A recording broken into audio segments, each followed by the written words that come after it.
ആത്മാവ് വിശുദ്ധാത്മാവ് പാടി നമുക്ക് വിഷയത്തിലേക്ക് വരാം.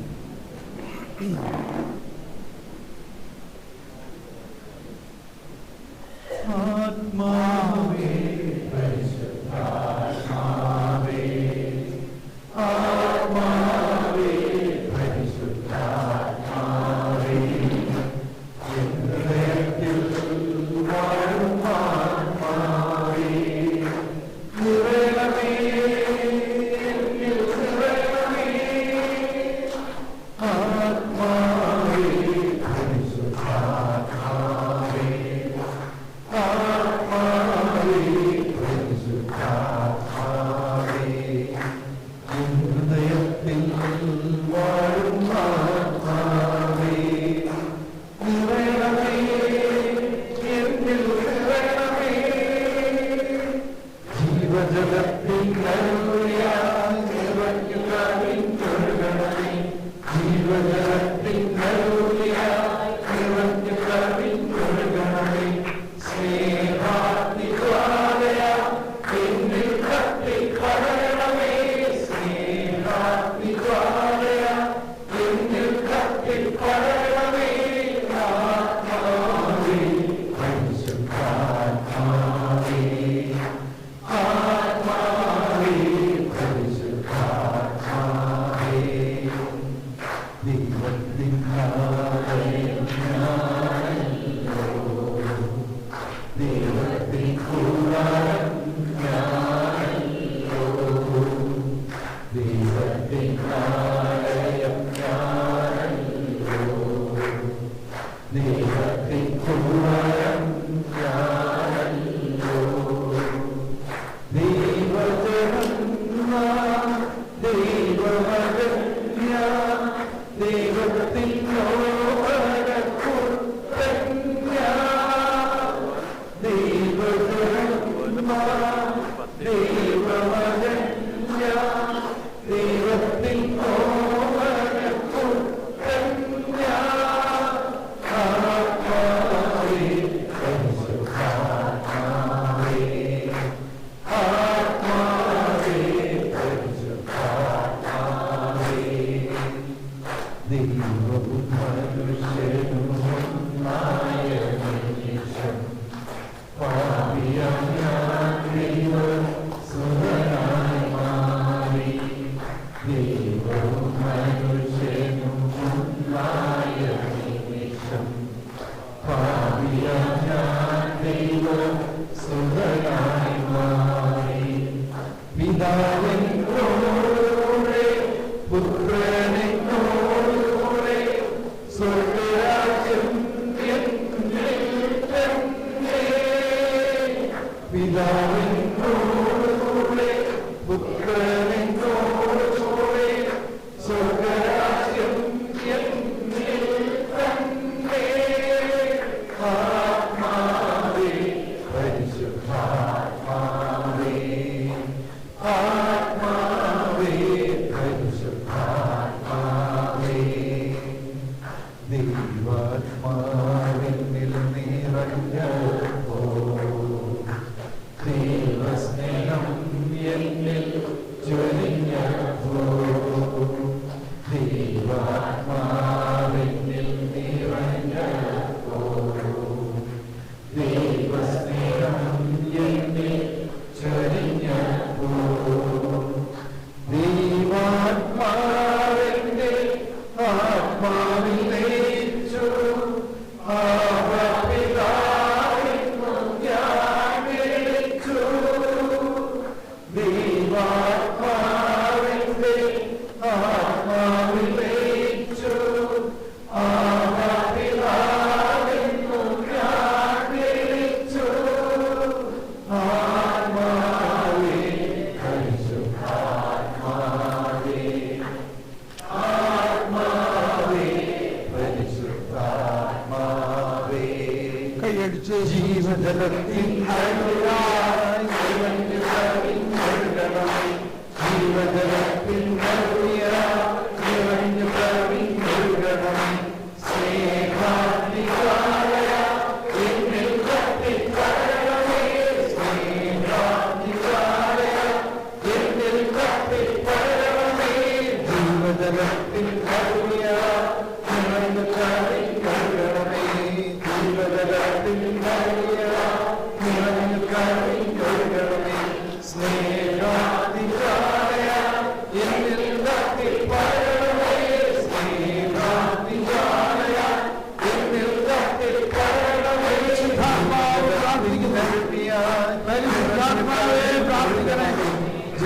ഈശോയെ പ്രാർത്ഥിക്കണേ. നിറഞ്ഞു കവിഞ്ഞൊഴുകണമേ. ഈശോ പ്രാർത്ഥിക്കണേ. നിറഞ്ഞു കവിഞ്ഞൊഴുകണമേ. ജീവജലത്തിൻ ഭംഗിയായി നിറഞ്ഞു കവിഞ്ഞൊഴുകണമേ. ജീവജലത്തിൻ ഭംഗിയായി നിറഞ്ഞു കവിഞ്ഞൊഴുകണമേ. Hallelujah hallelujah hallelujah hallelujah hallelujah. എല്ലാവരും ശബ്ദമുയർത്തി അവരെ തുറന്ന്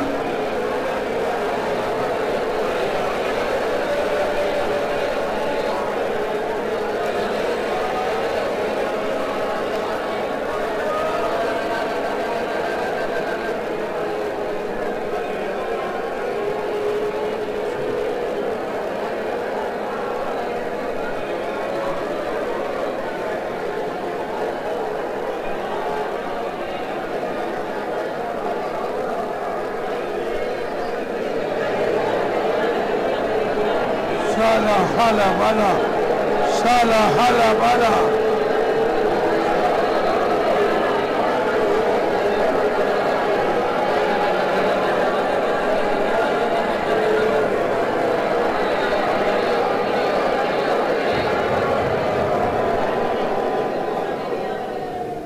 നമ്മളിപ്പോ പഠിച്ചു നിത്യപുരോഹിതനായ ഈശോയെ അങ്ങ് എനിക്ക് വേണ്ടി പ്രാർത്ഥിക്കണേ എന്ന് പ്രാർത്ഥിച്ച്.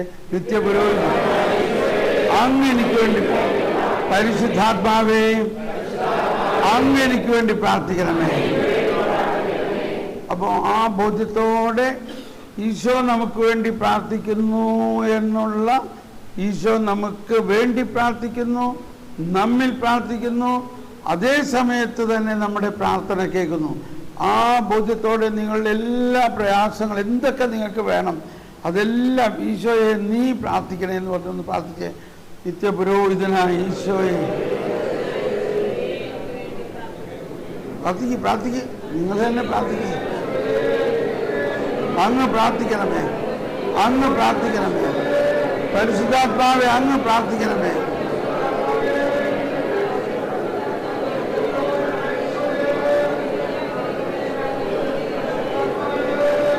അതിൽ തുറന്നു പറയൂ, നിത്യപുരോഹിതനായ ഈശോയെ അങ്ങ് എനിക്ക് വേണ്ടി പ്രാർത്ഥിക്കണേ. എൻ്റെ കുടുംബ പ്രശ്നം, എൻ്റെ വ്യക്തിപരമായ പ്രശ്നം, എൻ്റെ മക്കളുടെ കാര്യങ്ങൾ എല്ലാത്തിനും അങ്ങ് പ്രാർത്ഥിക്കണേ. പരിശുദ്ധാത്മാവേ അങ്ങ് പ്രാർത്ഥിക്കണേ.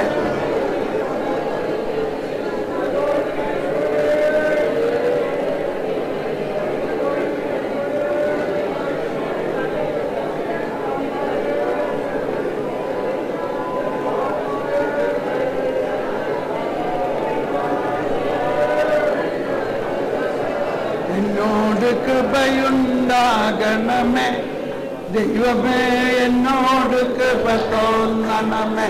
എന്നോട് കൃപയുണ്ടാകണമേ.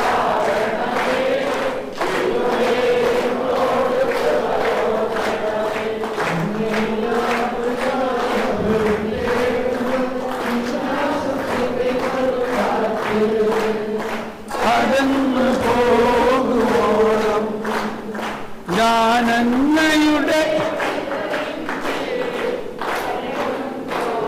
മതി മതി മതി. ഞാൻ പാടിയ ഇച്ചിരി ഹൈ പിച്ചായി പോകും ഒന്ന്.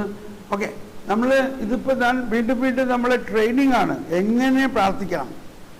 നമ്മൾ വ്യക്തിപരമായ പ്രാർത്ഥനയെക്കുറിച്ച് പഠിച്ചു, നമ്മൾ തന്നെ അത് ചെയ്യണം. പക്ഷെ അതോടൊപ്പം എന്നും കുറച്ച് സമയം ഈശോ എനിക്ക് വേണ്ടി പ്രാർത്ഥിക്കണേ, നിത്യപുരോഹിതനായ ഈശോയെ, അതുപോലെ പരിശുദ്ധാത്മാവ് എനിക്ക് വേണ്ടി പ്രാർത്ഥിക്കണേ. വേണ്ട വിധം പ്രാർത്ഥിക്കേണ്ടത് എങ്ങനെയെന്ന് എനിക്കറിയില്ല. നമ്മുടെ ഓരോ വ്യക്തിപരമായ പ്രശ്നങ്ങൾ, കുടുംബ പ്രശ്നങ്ങൾ, എല്ലാത്തിനും നമ്മൾക്ക് പ്രാർത്ഥിക്കണത് എങ്ങനെയെന്ന് അറിയില്ല എന്ന് പറഞ്ഞാൽ അത്രയ്ക്ക് കോംപ്ലക്സ് ആണ് നമ്മുടെ പ്രശ്നങ്ങൾ. എന്നാൽ പരിശുദ്ധാത്മാവ് വളരെ മനോഹരമായിട്ട് ഇതിനെല്ലാം സൊല്യൂഷൻ ഉണ്ടാക്കാൻ പറ്റും. അപ്പോൾ ആ ബോധ്യത്തോടെ പരിശുദ്ധാത്മാവേ എനിക്ക് വേണ്ടി പ്രാർത്ഥിക്കണേ, പ്രാർത്ഥിക്കും. ഇനി ഭാഷാവൃത്തിൽ പരിശുദ്ധാത്മാവേ എനിക്ക് വേണ്ടി പ്രാർത്ഥിക്കും.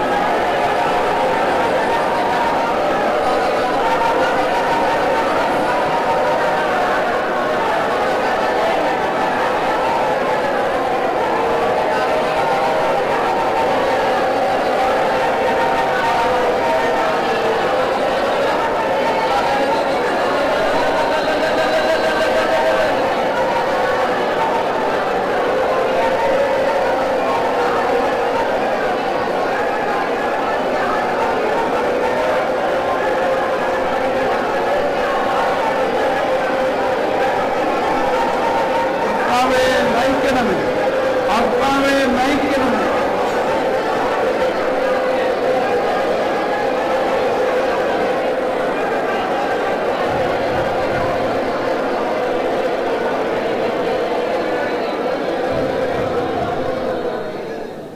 ഓക്കെ, ഇരിക്കാം. നമ്മൾ വരദാനങ്ങളെക്കുറിച്ച് ഇനിയും ഒരുപാട് പഠിക്കാനുണ്ട്. അതിലൊരു ക്ലാസ് ഇതാണ്.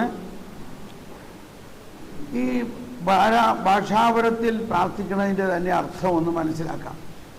1 കൊറിന്ത്യസ് 14-ാം അധ്യായത്തിൽ 14-ാമത്തെ വചനം, 14:14. 1 കൊറിന്ത്യസ് 14:14. ഇപ്പോൾ നമ്മൾ പ്രാർത്ഥിച്ചു, പരിശുദ്ധാത്മാവേ എനിക്ക് വേണ്ടി പ്രാർത്ഥിക്കണേ. എന്നിട്ട് ഭാഷാപരത്തിൽ പ്രാർത്ഥിച്ചു. എന്താണ് 1 കൊരിന്ത്യസ് 14:14 പറയുന്നത്?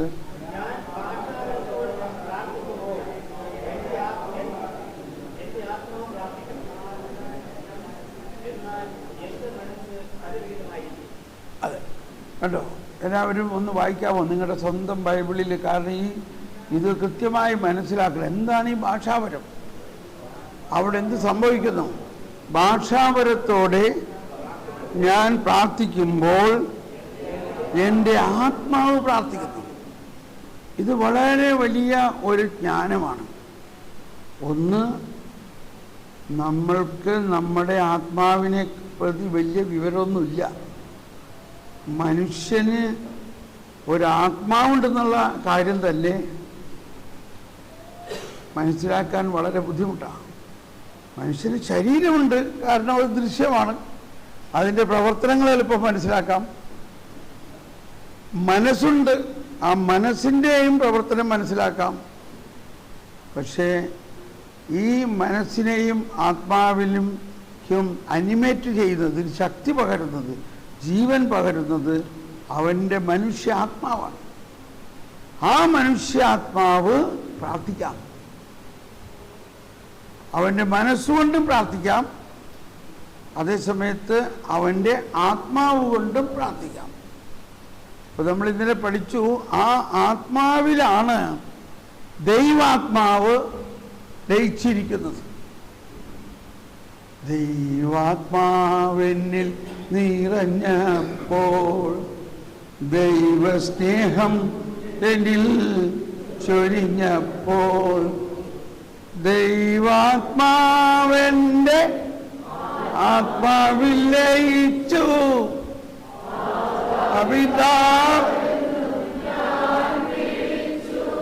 അത് ആത്മാവിൻ്റെ പ്രാർത്ഥനയാണ്. അന്നു മുതലാണ് നമ്മുടെ ആത്മാവ് നമ്മുടെ ഹൃദയത്തിൽ, നമ്മുടെ മനസ്സിനോട് പറയുകയാണ്, ദൈവം ആത്മാവാണ്, ദൈവം ആബ്ബയാണ്, ആബ്ബാ പിതാവ്. അപ്പം നമ്മുടെ ആത്മാവിന് ഫാക്കൽറ്റീസ് ഉണ്ട് എന്ന് പറഞ്ഞാൽ, നമ്മുടെ ആത്മാവിന് ചിന്തിക്കാനും പ്രതികരിക്കാനും ജ്ഞാനം പകരാനും എല്ലാം വ്യത്യസ്തമായ ഒരുപാട് ഫാക്കൽറ്റീസ് ഉണ്ട്. അതിലുണ്ടോ ഫാക്കൽറ്റി എന്നുള്ളതിന് മലയാളം എന്താ? കഴിവുകൾ. കഴിവുകൾ. ഈ ജോൺ ഓഫ് ദ ക്രോസിൻ്റെ കർമ്മലകമലകയറ്റത്തിലൊക്കെ ഇതിനെക്കുറിച്ച് ഒരുപാട് വിവരിക്കുന്നുണ്ട്. സത്യം പറയുകയാണെങ്കിൽ ഞാനതൊക്കെ വായിച്ചപ്പോൾ എനിക്കുണ്ടായ ഏറ്റവും വലിയ പശ്ചാത്താപം, എത്ര മണ്ടനാണ് ഞാൻ, എത്ര അറിവില്ലാത്തവനാണ് ഞാൻ. ഇത്രയും വലിയ കഴിവുകളുള്ള എൻ്റെ ആത്മാവിനെ എൻ്റെ അകത്ത് വെച്ചുകൊണ്ട് ഞാൻ എൻ്റെ ഈ മണ്ണാങ്കട്ടയായ മനസ്സും ചിന്തയും, മണ്ണാങ്കട്ട എന്ന് പറഞ്ഞതിന് അർത്ഥം മനസ്സിലായോ? ആദത്തിൽ നിന്നും ഉണ്ടായ ആ അവസ്ഥ കൊണ്ടാണ് ഞാനിപ്പോഴും ജീവിക്കുന്നത്.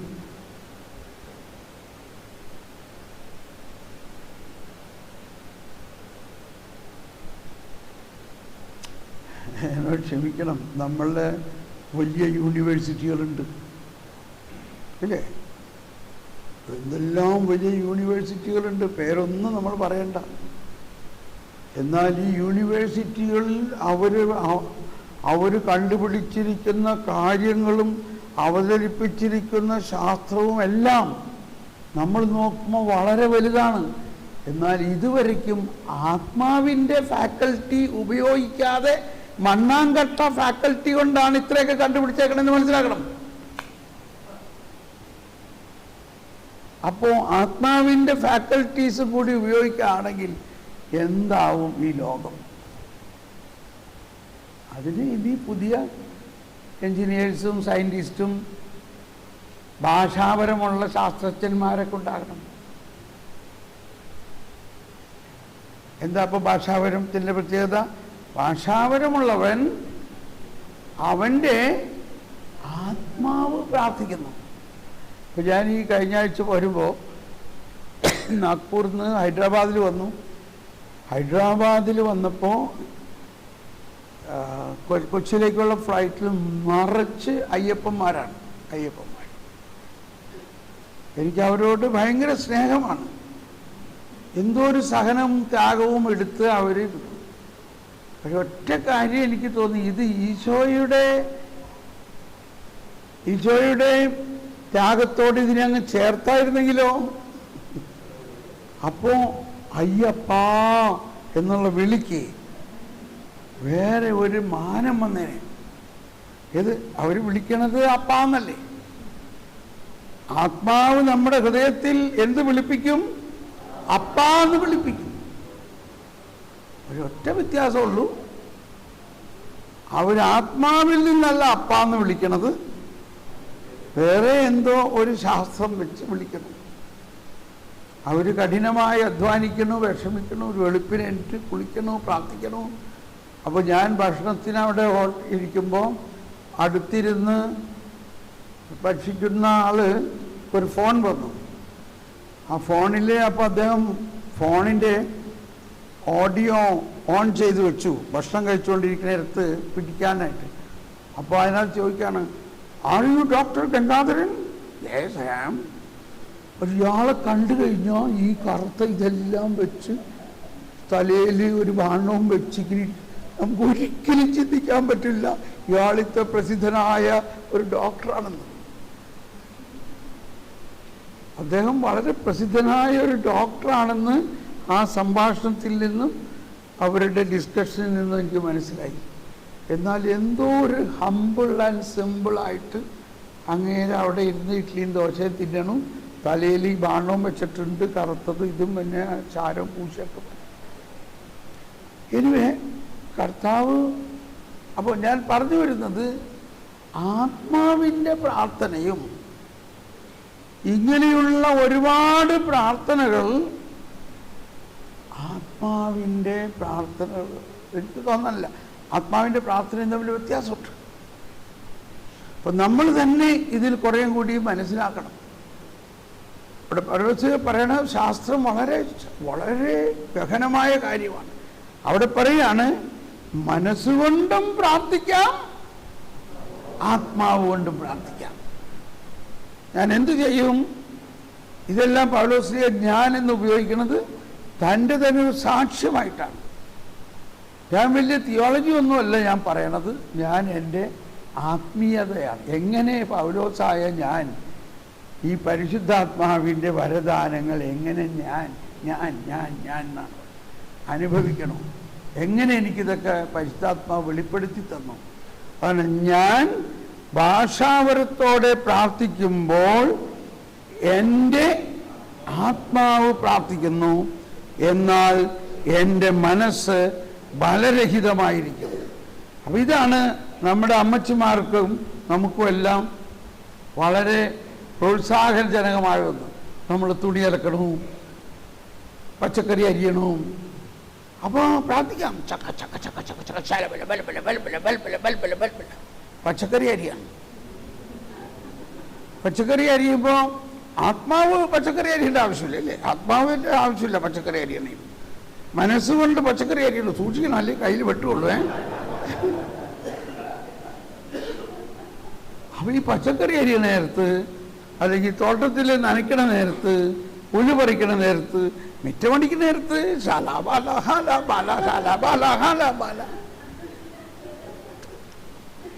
ഇതാണ് വിശുദ്ധ ബെനഡിക്റ്റിൻ്റെ സഭയിലെ ഒരു തത്വം ഓറ എറ്റ് ലെബോറ.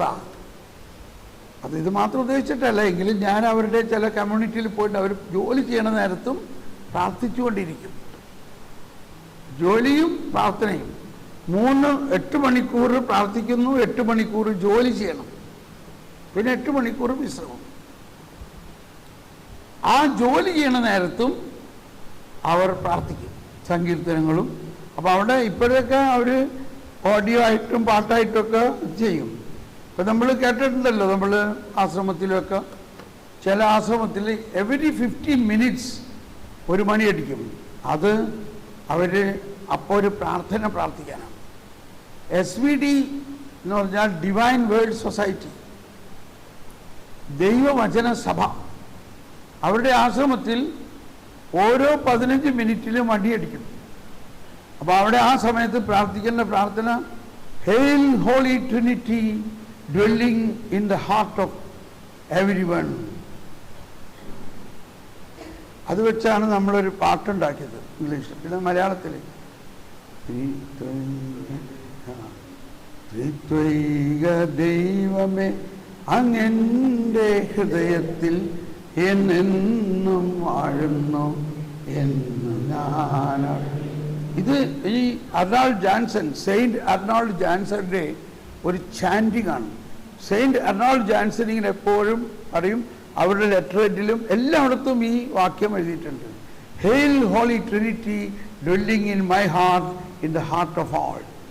അപ്പോൾ എവരി 15 മിനിറ്റ്സ് ഈ മണിയടിക്കുമ്പോഴൊക്കെ ഈ സന്യാസിമാർ ഈ പ്രാർത്ഥിക്കണം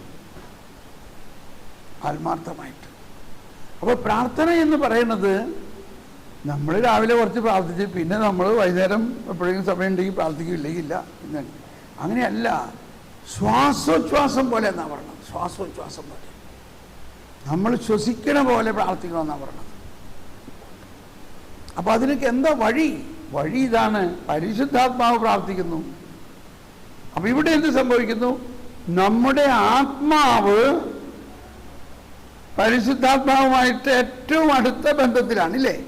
അപ്പൊ നമ്മുടെ ആത്മാവ്, ഭാഷാവരം എന്ന് പറഞ്ഞാൽ നമ്മുടെ ആത്മാവ് പ്രാർത്ഥിക്കുന്നു. എങ്ങനെ പ്രാർത്ഥിക്കുന്നു?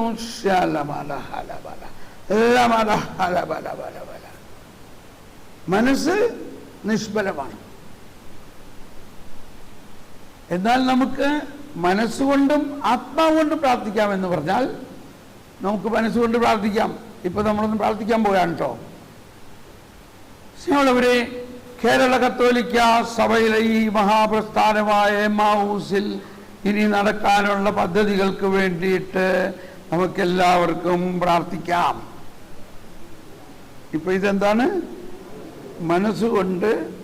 അപ്പൊ നമ്മളൊരു പക്ഷേ പ്രാർത്ഥിക്കും, കർത്താവേ ഞങ്ങളുടെ പ്രാർത്ഥന കേൾക്കണമേ. ഇപ്പൊ ഇതെന്താണ്? മനസ്സുകൊണ്ട് പ്രാർത്ഥിക്കാം. എന്നാൽ ആത്മാവ് കൊണ്ടും മനസ്സുകൊണ്ടും പ്രാർത്ഥിക്കാം. ഓക്കെ, ഇപ്പൊ ഞാനിത് പ്രാർത്ഥിക്കുന്നതോടൊപ്പം നിങ്ങളും ഭാഷാവരത്തിൽ പ്രാർത്ഥിക്കണം കേട്ടോ. കേരള കത്തോലിക്ക സഭയുടെ ആസ്ഥാനമായ എമ്മാവൂസിൽ നടക്കേണ്ട ഡെവലപ്മെന്റ് വർക്കുകൾക്കായി കർത്താവേ, പരിശുദ്ധാത്മാവേ, ഈശോയെ ഞങ്ങൾ പ്രാർത്ഥിക്കുന്നു.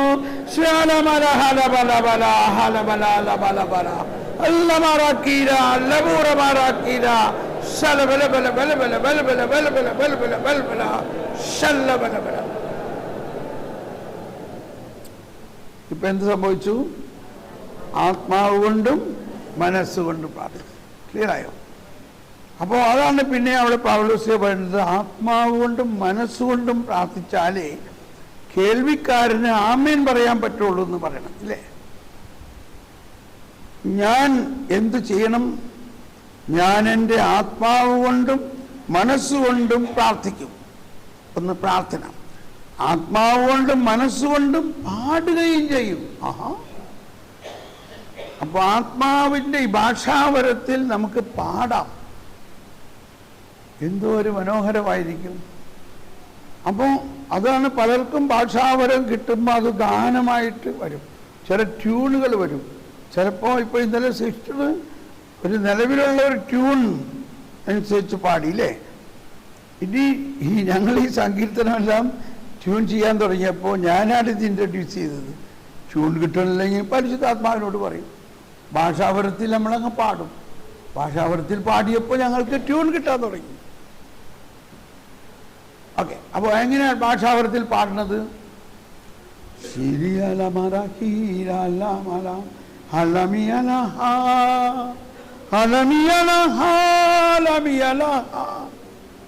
ശബ്ദം കൂടി പോയി. ഇത് നിലവിലുള്ള ഒരു ട്യൂണല്ല. നിലവിലുള്ള ട്യൂൺ എടുക്കരുത് തൽക്കാലത്ത്. അതാണ് സങ്കീർത്തനങ്ങളിൽ പറഞ്ഞ് സിംഗ് എ ന്യൂ സോങ്. നീ എനിക്ക് വേണ്ടി ഒരു പുതിയ ഗാനം ആലപിക്കുന്നു. പുതിയ ഗാനം ആലപിക്കൽ എന്ന് പറഞ്ഞാൽ ഒരു പ്രാവശ്യം അത് ആലപിച്ചു കഴിഞ്ഞാൽ പിന്നെ അത് പഴയതായില്ലേ.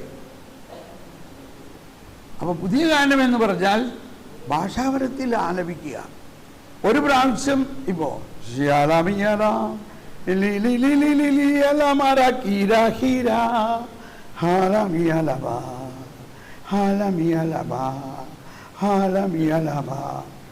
എനിക്കറിഞ്ഞൂടാ ഇത് എവിടെ നിന്ന് കിട്ടിയത്. നിത്യമാണ് ഭാഷാപരത്തിൽ ആലപിക്കുന്നു. ഇനി അടുത്ത് പാടാൻ പോവുകയാണ്.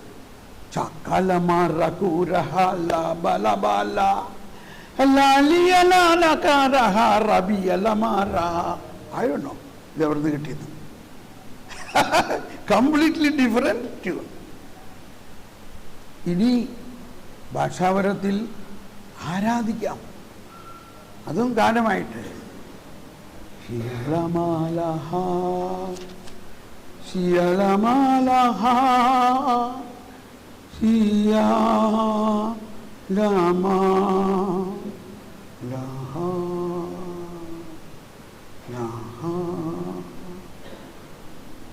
ആരാധനയാണ് മനോഭാവം, ആരാധന. ഇപ്പോഴും അതിൻ്റെ ഒരു ചലനം, അഭിഷേകം നിന്നുകൊണ്ടിരിക്കുകയാണ്.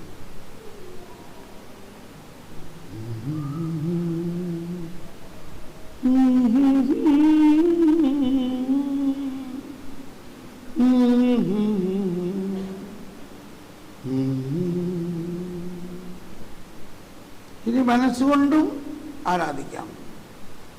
I worship you, I worship you, the reason I live is to worship you. Shiyami alahalami, lahalami, lahalami, lahalami, lahalami, I worship you. ഇതെല്ലാം സ്പോണ്ടേനിയസ് ആണ്, എല്ലാം സ്പോണ്ടേനിയസ്. കണ്ടോ, നിങ്ങൾ നോക്കിയോ, ഈ 5 ദിവസം എൻ്റെ കയ്യിൽ വല്ല നോട്ടോ കുറിപ്പോ വല്ലതും ഉണ്ടായിരുന്നു. ഈ 5 ദിവസം സത്യമായിട്ട് മുഴുവനും ഓരോ നിമിഷവും സ്പോണ്ടേനിയസ് ആയിട്ട് പരിശുദ്ധാത്മാവ് നയിക്കുന്ന പോലെയാണ് നമ്മളിവിടെ എല്ലാം ചെയ്തത്. ഒരു കാര്യം, വെളുപ്പിന് നമ്മൾ പ്രാർത്ഥിക്കണം നന്നായിട്ട്. പ്രാർത്ഥിക്കുമ്പോൾ ചില സൂചനകൾ തരും. ഇന്ന് എന്നോട് എന്നെക്കൊണ്ട് തന്നെ അങ്ങനെ പ്രാർത്ഥിപ്പിച്ചു. ഈശോ പ്രാർത്ഥിക്കുന്നത് സങ്കീർത്തനങ്ങളിലൂടെ അല്ലേ? ഈശോയുടെ പ്രാർത്ഥന പുസ്തകം സങ്കീർത്തനങ്ങളായിരുന്നില്ലേ? മാതാവും ഈശോയും ഇസ്രായേൽ ജനം മുഴുവനും 7 യാമങ്ങൾ സങ്കീർത്തനങ്ങൾ പാടി പ്രാർത്ഥിച്ചിരുന്നില്ലേ? അതിൻ്റെ കണക്കാണ് സങ്കീർത്തനം 119, 164. വായിച്ച സങ്കീർത്തനം 119, 164.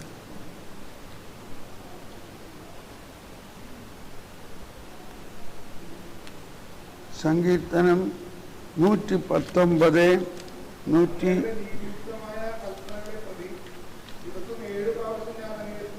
അതാ അങ്ങയുടെ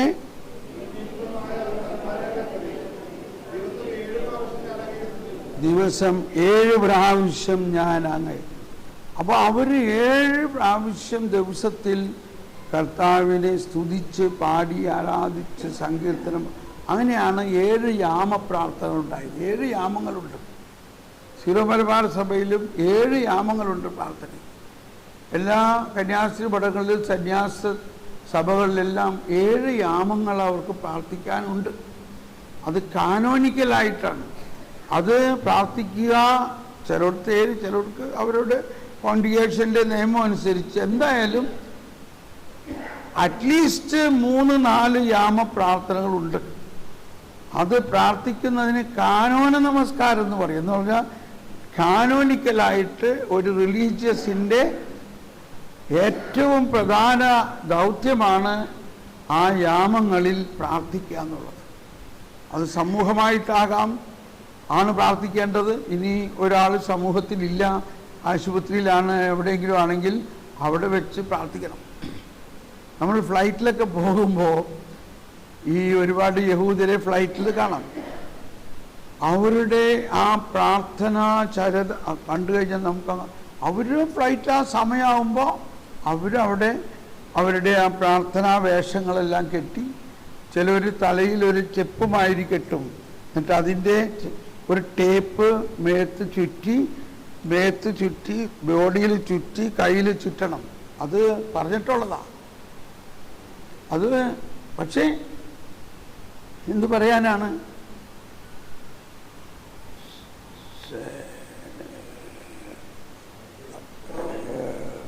നിയമാവർത്തന പുസ്തകത്തിൽ പറഞ്ഞു, ഞാൻ ഈ പറയുന്ന വചനങ്ങൾ നിങ്ങളുടെ ശിരസിലുണ്ടായിരിക്കണം, അത് നിങ്ങളുടെ നെഞ്ചിൽ ധരിക്കണം, അത് നിങ്ങളുടെ കൈകളിൽ എഴുതണം. ഇതൊക്കെ അവർ അക്ഷരം പ്രതി പാലിക്കുകയാണ്.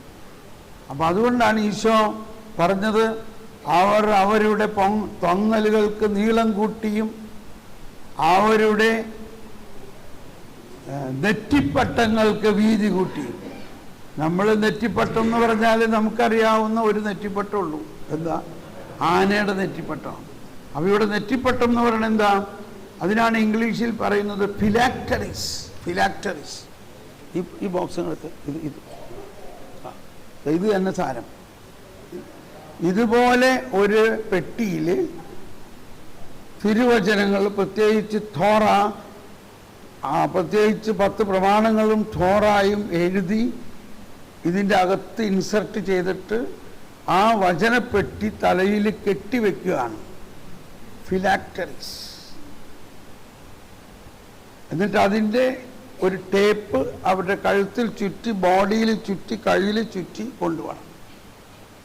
അപ്പോൾ ഒരു വശത്ത് അവരുടെ ആ നിഷ്ഠത സമ്മതിച്ചു കൊടുക്കണം, മറുവശത്ത് അവരതിനെ അക്ഷരാർത്ഥത്തിൽ എടുത്തു, അവരതിൻ്റെ ആന്തരിക അർത്ഥം എടുക്കുന്നുണ്ടോ എന്നുള്ളത് സംശയം. അതാണ് പൗലോസ്ലീഹ പിന്നീട് പറഞ്ഞു, വീണ്ടും ക്ലാസ്സിലേക്ക് പോകേണ്ട, ഞാൻ ഈ വരദാനങ്ങൾ വരാപ്പെട്ടെടുത്തു. പൗലോസ്ലീഹ അതാണ് തോമസ് പോളിൻ്റെ പ്രശ്നം. അതാണ് പൗലോസ്ലീഹ എബ്രായല്ല അവിടെയാണ്. പൗലോസ്ലീഹ അപ്പസ്തല പ്രവർത്തനത്തിൽ ഇക്കോണിയം ആ ഭാഗത്ത് ചെന്നപ്പോൾ ഒരു സിനഗോഗിൽ ചെന്നപ്പോൾ അവർ പറഞ്ഞു, നിങ്ങൾക്ക് സ്വാഗതം, ഇന്നത്തെ വചന വ്യാഖ്യാനം നിങ്ങൾക്ക് ചെയ്യാം. നമ്മളൊക്കെ ആണെങ്കിൽ അതൊക്കെ കേൾക്കാനുള്ള ആവേശം തുടങ്ങി. എന്നോട് അങ്ങനെയൊക്കെ നമ്മളിങ്ങനെ അടുത്ത് പോയി നിൽക്കണം, എനിക്കൊരു ചാൻസ് കിട്ടും എന്ന മാതിരി പൗലോസ് ഉടനെ ചാടി എഴുന്നേറ്റ് പ്രസംഗിക്കാൻ തുടങ്ങി. പ്രസംഗിക്കാണ്, ഇസ്രായേൽ ജനങ്ങളെ, നമ്മുടെ പിതാക്കന്മാരുടെ ദൈവം നമുക്ക് തന്ന പ്രവചനങ്ങൾ ഓരോ ശാപത്തിലും നമ്മൾ വായിച്ചെങ്കിലും നമ്മളതിൻ്റെ അർത്ഥം മനസ്സിലാക്കാതെ ദൈവപുത്രനായ യേശുവിനെ കുരിശിൽ തറച്ചു. ഓരോ ശാപത്തിലും വായിക്കുന്ന തിരുവചനങ്ങളുടെ അർത്ഥം മനസ്സിലാക്കാതെ, ഈ പ്രവചനങ്ങളാണ് എല്ലാ ശാപത്തിലും വായിച്ചത്. ഏത്? പണിക്കാർ ഉപേക്ഷിച്ചു കളഞ്ഞ കല്ല് മൂലക്കല്ലായി തീർന്നു. ആരെക്കുറിച്ച? അതൊക്കെ അവർ വായിക്കുന്നുണ്ടെങ്കിലും ആരാണ് ഈ മൂലക്കല്ലെന്നോ ആരാണതെന്നൊന്നും അവർ ചിന്തിക്കണില്ല. അത് ചിന്തിക്കാതെ ജീവന്റെ നാഥനെ അവർ കുരിശിൽ തറച്ചു കൊന്നു. അപ്പൊ അവിടെ 2 കാര്യമാണ്. എന്തുകൊണ്ട് അവരത് ചിന്തിച്ചില്ല. അവർക്കത് മനസ്സിലാക്കാനുള്ള ജ്ഞാനം അന്ന് കർത്താവ് കൊടുത്തില്ല. അതാണ് ഈ ഡൈക്കോട്ടമി, ഈ പഴയ നിയമത്തിലെ ഒളിഞ്ഞിരിക്കുന്ന എന്ന് പറഞ്ഞത്. പഴയ നിയമത്തിലെല്ലാം എങ്ങനെയായിരുന്നു? ഞാനിത് ഇവിടെ കാണിച്ചായിരുന്നു. വെയിൽ എല്ലാം ഉണ്ടായിരുന്നു. പക്ഷെ അതിൻ്റെ മീതെ ഒരു വെയിലിട്ട് മറച്ചു വെച്ചു. ഈ വെയിൽ മാറുന്നത് ഈശോയുടെ ഹൃദയം പിളർന്നു. ഈശോ കുരിശിൽ തറയ്ക്കപ്പെട്ടപ്പോൾ ഹൃദയം പിളർന്നപ്പോൾ ദേവാലയത്തിലെ വിരി രണ്ടായി കീറി. ഇപ്പോഴാണ് ആ വെയിൽ മാറിയത്. അത് ഈശോ കൃത്യമായിട്ട് ഉയർത്തെഴുന്നേറ്റതിന് ശേഷം ശിഷ്യന്മാരോടൊപ്പം ചെന്നുകൊണ്ട് അവരോടൊപ്പം നടന്നുകൊണ്ട് നിയമവും പ്രവാചക ഗ്രന്ഥങ്ങളും ഈ കാഴ്ചപ്പാടിൽ വ്യാഖ്യാനിച്ചുകൊണ്ട് തിരുലിഖിതങ്ങൾ മനസ്സിലാക്കാൻ തക്ക വിധം അവിടുന്ന് അവരുടെ ഹൃദയം തുറന്നു. ഇത് ആ രണ്ടുപേരുടെ മാത്രമല്ല, ഒരു ഹിസ്റ്റോറിക്കൽ ഡെവലപ്മെൻ്റാണ്. ഒരു ഹിസ്റ്റോറിക്കൽ ഡെവലപ്മെന്റ്. അപ്പോൾ മറ്റൊരു വിധത്തിൽ പറഞ്ഞാൽ അന്ന് അവർക്കത് മനസ്സിലായിരുന്നെങ്കിൽ അവർ യേശുവിനെ കുരിശിൽ തറക്കില്ലായിരുന്നു. എന്താ ആവശ്യം? യേശുവിനെ കുരിശിൽ തറയ്ക്കാതിരിക്കണതോ തറയ്ക്കണതോ? എന്താ ആവശ്യം പറയും? കുരിശിൽ തറയ്ക്കണം. പക്ഷെ നിങ്ങൾ ഇത്ര കണ്ണിച്ചോറില്ലാത്ത ആൾക്കാരാണ്. ഇങ്ങനെ വിചാരിക്കും ചിലപ്പോൾ നമ്മളില്ലേ. ഈശോ പറയണ, പത്രോസേ get away Satan, you are an obstacle to me. പത്രോസ് പാവം പറയാനില്ല, അങ്ങനെ പോകണ്ട, അങ്ങനെ കുരിശിൽ തറയ്ക്കാൻ ഞാൻ സമ്മതിക്കില്ല. അപ്പോൾ കർത്താവിൻ്റെ ഹിതം ലോകം മുഴുവൻ്റെയും രക്ഷയ്ക്കായിട്ട് ഇത് സംഭവിക്കണം എന്നുള്ളതാണ്. ഓക്കെ, അപ്പോൾ ഇതെല്ലാം പറയാൻ കാരണം എന്താ? അവര് അക്ഷരാർത്ഥത്തിൽ വചനങ്ങളെ എടുത്ത് they have broadened their phylacteries and lengthened their tassels. അപ്പോൾ നമ്മൾ മനസ്സുകൊണ്ട് മാത്രം പ്രാർത്ഥിക്കുമ്പോൾ ഏതാണ്ട് അതേമാതിരിയാണ് നമ്മുടെ അവസ്ഥ. അവർ മനസ്സുകൊണ്ട് മാത്രം പ്രാർത്ഥിച്ചു. ഇന്നിന്ന പ്രാർത്ഥന ഇത്ര പ്രാവശ്യം പ്രാർത്ഥിക്കണമെന്ന ചട്ടമനുസരിച്ച് ഇന്നിന്ന സമയത്ത് ഇന്ന പെട്ടി കെട്ടിവെക്കണം, ഇന്ന സങ്കീർത്തനം പ്രാർത്ഥിക്കണം. അത് ട്രെയിനിലായാലും എയ്റോപ്ലെയിനിലായാലും ആ സമയത്ത് കണശമായിട്ട് അവർ ചെയ്തിരിക്കും. ബോംബെയിൽ വെള്ളിയാഴ്ച ദിവസം ഭയങ്കര പ്രശ്നമാണ്. എല്ലാ റോഡും ബ്ലോക്ക്. എന്താ? നമ്മുടെ പ്രിയപ്പെട്ട മുസ്ലിം സഹോദരന്മാർ ഉച്ചയ്ക്ക് പ്രാർത്ഥിക്കണം. അവരുടെ മസ്ജിദിൻ്റെ പുറത്ത് ആൾക്കാരിരുന്നു, സ്ഥലമില്ലാത്തതുകൊണ്ട് റോട്ടിലിരുന്നു. അങ്ങനെ ഇരിക്കും. ട്രാഫിക് എല്ലാം ജാം. ആരും അവരോട് ചോദിക്കാനുമില്ല. എന്തിനു പറയുന്നു? നമ്മൾ സ്കൂളിൽ പഠിച്ചിരുന്ന കാലത്ത് എനിക്കെല്ലാ വെള്ളിയാഴ്ചയും അടി കൊണ്ടിട്ടുണ്ട്. വെള്ളിയാഴ്ച ദിവസം നമ്മുടെ സ്കൂൾ തുടങ്ങുന്നത്, ഗവൺമെൻറ് സ്കൂൾ 8:30 തുടങ്ങും. സാധാരണ ദിവസം 9 മണിക്ക്. എന്തുകൊണ്ടാണ്? വെള്ളിയാഴ്ച ഉച്ചയ്ക്ക് കൂടുതൽ ഇൻ്റർവെല്ല്, മുസ്ലിങ്ങൾക്ക് പ്രാർത്ഥിക്കാൻ വേണ്ടി കൂടുതൽ ഇൻ്റർവെല്ല്. അതുകൊണ്ട് 8:30 മണിക്ക് തുടങ്ങും. എന്നാൽ വെള്ളിയാഴ്ച നമ്മുടെ പള്ളിയിൽ കൂടുതൽ വിശദമായ കുർബാന അർപ്പണവും അത് കഴിഞ്ഞിട്ട് ഒരു ആരാധനയും വാഴും ഇല്ലാണ്ട് നമ്മൾ അവസാനിക്കുന്നില്ല. അപ്പം പറഞ്ഞു, ഇതെല്ലാം കഴിഞ്ഞിട്ട് നീ പോയാൽ മതി കുർബാന ക്ലാസ്സിലേക്ക്. അങ്ങനെ അവിടെ ചെല്ലുമ്പോൾ സമയം വൈകും. അമ്മുക്കുട്ടി ടീച്ചർ ഒരു വലിയ ചൂരലും പിടിച്ചുകൊണ്ട് അവിടെ ഇരിക്കുകയാണ്. എൻ്റെ കളസം മാറ്റി നിർത്തിയിട്ട് തുടക്കി 2 അടി. നിന്നോട് എല്ലാ വെള്ളിയാഴ്ച പറഞ്ഞിട്ടാണ് ഇങ്ങനെ വരരുത്, എന്നിട്ട് നീ ഇങ്ങനെ ചെയ്യരുത്. അടി. ഇപ്പോഴും അതിൻ്റെ പാടൊരു പക്ഷെ ഉണ്ടാകൂല. എന്താ അതുകൊണ്ട് ഗുണം കിട്ടിയത്? ഈശോയുടെ പീഡാനുഭവത്തിൽ ഈശോ കൊണ്ട അടിയുടെ ഒരു ചെറിയ രുചി എനിക്കും കിട്ടി. അതുകൊണ്ട് കുർബാനയെക്കുറിച്ചാണ് എൻ്റെ ഏറ്റവും വലിയ അനുഭവം. അങ്ങനെ അടി കൊണ്ടിട്ടാണ് കുർബാന അർപ്പിക്കാൻ പോയിട്ടുള്ളത്. കാലഘട്ടമില്ലേ? സത്യമാണിത്. ആരോട് പറയാനാ? ഇവിടെ വന്ന് അപ്പനോട് പറയുമ്പോൾ അത് പണ്ട് കാര്യമില്ല, കുർബാന കഴിഞ്ഞിട്ട് പോകാൻ പറ്റുള്ളൂ. കുർബാനയും ആരാധനയും വെറുതെ ആണോ? നിങ്ങൾക്കറിയോ? ഒരുപാട് ആളുകൾക്കറിയില്ല. കർത്താവ് ഒരിക്കൽ എന്നോട് പറഞ്ഞു, പ്രവചനമാണ്, നീ 100-ൽ പരം ആരാധനാ സെന്ററുകൾ ഈ ഭാരതത്തിൽ ഉണ്ടാക്കും. പ്രവചനം. അപ്പൊ അവിടെ പട്നയിൽ വെച്ചിട്ടാണ് വലിയ ആരാധനാ പ്രാർത്ഥന നടന്നു. ഞാൻ ഈശോയുടെ മുമ്പിൽ ഇരിക്കണ നേരത്താണ്. ഉടനെ ഞാനങ്ങ് ബോധം കെട്ട് വീണു. അപ്പൊ ഇതെന്തത്? അപ്പൊ ആൾക്കാർ വെള്ളം എടുത്തുകൊണ്ടിരുന്നു, മുഖത്ത് തെളിക്കണു. പക്ഷെ എൻ്റെ അകത്ത് ഒരു ദർശനമാണ്, കഴുകൻ ഇങ്ങനെ താഴോട്ട് വരണം. ഒരു നിത്യാരാധന, ഒരു ഈശോയുടെ മോൺസ്റ്റൻസ് വലുതായിട്ട് ഞാൻ കാണുന്നു. നീ 100-ൽ പരം ആരാധനാ സെന്ററുകൾ തുടങ്ങും. ഞാൻ പറഞ്ഞത് ഞാൻ എങ്ങനെ സ്വീകരിക്കും? എനിക്കൊരു സാധാരണ മനുഷ്യൻ, എനിക്കൊരു കപ്പേള പോലുമില്ല, ഒരു പ്രെയർ റൂം പോലുമില്ല. ഇത് നീ സ്വീകരിക്കൂ. അപ്പൊ എന്താ ഈ കഴുകൻ ഇങ്ങനെ താഴോട്ട് വരികയാണ്. ശവം എവിടെയുണ്ടോ അവിടെ കഴുകന്മാരുണ്ട്. നിന്റെ മാനുഷിക ചിന്ത ഒരു ശവം പോലെ ആയാൽ നീ ഇത് സ്വീകരിക്കും. കഴുകൻ ഉത്ഥാനത്തിൻ്റെ ശക്തിയാണ്. ആ ശക്തി നിന്നിലേക്ക് ഞാനിപ്പോൾ ആവസിപ്പിക്കും. നീ ഇത് സ്വീകരിക്കുന്ന നിമിഷം നീ ചാടി എഴുന്നേൽക്കും. നിന്റെ എല്ലാ തളർച്ചയും പോകും.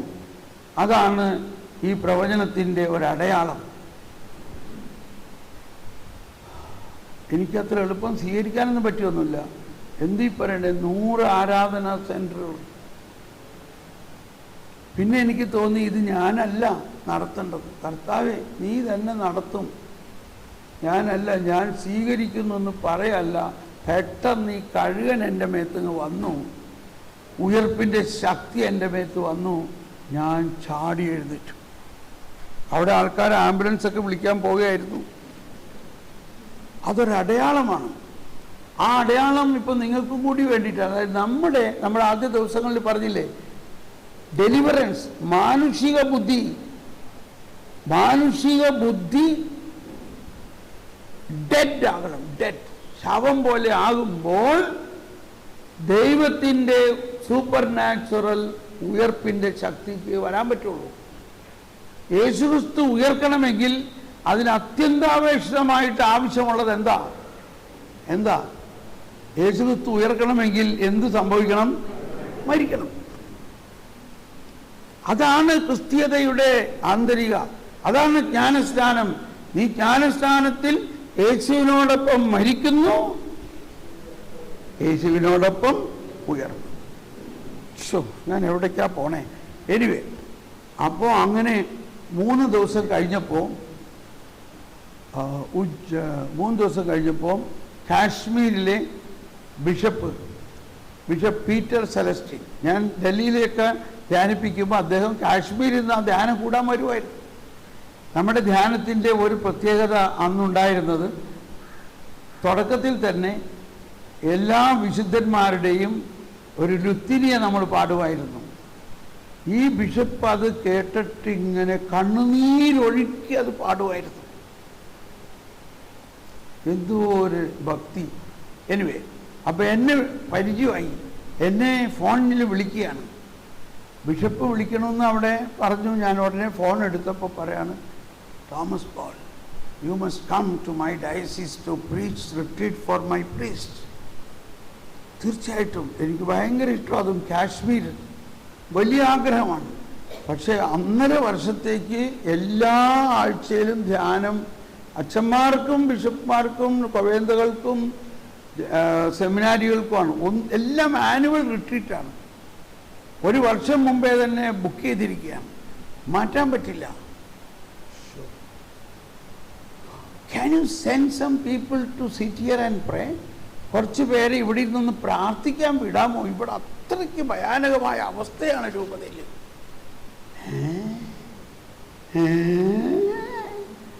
അപ്പോൾ ഞാൻ വീണ്ടും കഴുകൻ വരണത് കാണാൻ തുടങ്ങി.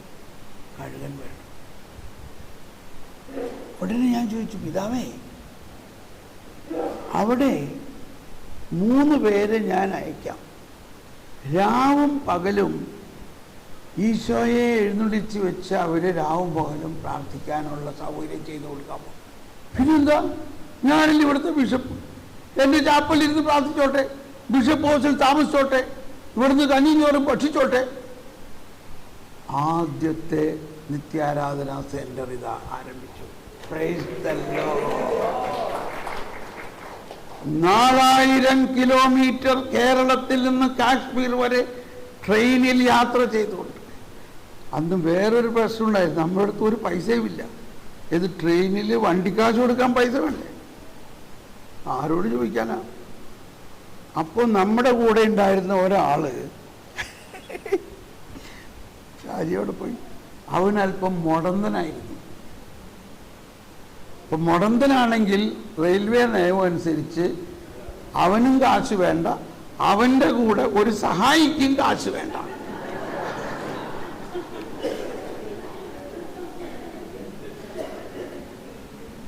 കർത്താവിൻ്റെ കാര്യം. ഇനി ഭക്ഷണം കഴിക്കാനോ? ഇപ്പം ഞാൻ പറയും, നമ്മൾ 40 ദിവസം ഉപവസിക്കുന്ന ആൾക്കാരാണ്. ഈ കാശ്മീർ വരെ പോകുന്ന ആ വഴി നമ്മളങ്ങ് ഉപവസിച്ച്, ഈ കേരളം മുതൽ കാശ്മീർ വരെയുള്ള യാത്ര കണ്ടിന്യൂസ് അഖണ്ഡ ജപമാല ചൊല്ലി ഈ കേരളത്തിനും ഭാരതത്തെ മുഴുവനും അനുഗ്രഹിച്ചുകൊണ്ട് നമുക്ക് പ്രാർത്ഥനാ യജ്ഞമായിട്ട് ഇത് എടുത്താലോ? അപ്പോൾ വെറുതെ അല്ല ഇങ്ങനെ കാശില്ലാണ്ട് ആക്കണത് കർത്താവ്. കാശുണ്ടായിരുന്നെങ്കിൽ നമ്മൾ അവർക്ക് കുറേ കാശ് കൊടുത്ത് നിങ്ങൾ നന്നായിട്ട് തിന്നു കുടിച്ച് നന്നായിട്ട് പോയിക്കോളാൻ പറഞ്ഞതന്നെ. അതാണ് ഇപ്പോൾ പ്രാർത്ഥനയ്ക്കൊക്കെ ഒരു വരൾച്ച. ഇഷ്ടംപോലെ കാശായി. പണ്ടൊന്നും ഉണ്ടായിരുന്നപ്പോൾ ഉപവസിക്കാമെന്ന് വെച്ച് പ്രാർത്ഥിച്ചു. എനിവേ അങ്ങനെ തുടങ്ങി. ഒരു സമയത്ത് 35 അഡോറേഷൻ സെൻ്ററുകളിലേക്ക് ഞങ്ങൾ ആളയക്ക് ചെയ്യുമായിരുന്നു. പിന്നീട് ഓരോ ധ്യാന കേന്ദ്രത്തിലും പോയി. അപ്പോൾ താബോറിലൊക്കെ പോയി. ഇവിടെ ഇരിക്കുന്ന ആൾക്കാരൊക്കെ അതിനകത്തൊക്കെ പോയിട്ടുള്ളവരാ. എമ്മാഹൂസിൽ ഈ അവിടെയൊക്കെ ആരാധന, ദിനരാത്രം ആരാധന തുടങ്ങിയതിൻ്റെ പിന്നിൽ ഞങ്ങളൊക്കെ ഉണ്ട്. ഞാനും ഷാജിയും വെളുപ്പിന് 3:30 എന്നിവിടെ വരുമായിരുന്നു. അപ്പം ഇവിടെ ആരാധന എന്നുള്ളിൽ നമ്മുടെ ടീമിൽ ലാസറേട്ടൻ ഇവരൊക്കെ ഇവിടെ ഡെപ്യൂട്ടി ചെയ്തു. എന്തിനു പറയണു? അങ്ങനെ 100-ൽ പരം ഇതൊന്നും ആരോടും അധികം പറയരുന്നാ പറഞ്ഞേക്കണത്. ഇപ്പം എന്തോ അറിഞ്ഞൂടെ, അപ്പം അങ്ങനെ പറഞ്ഞു പോയി.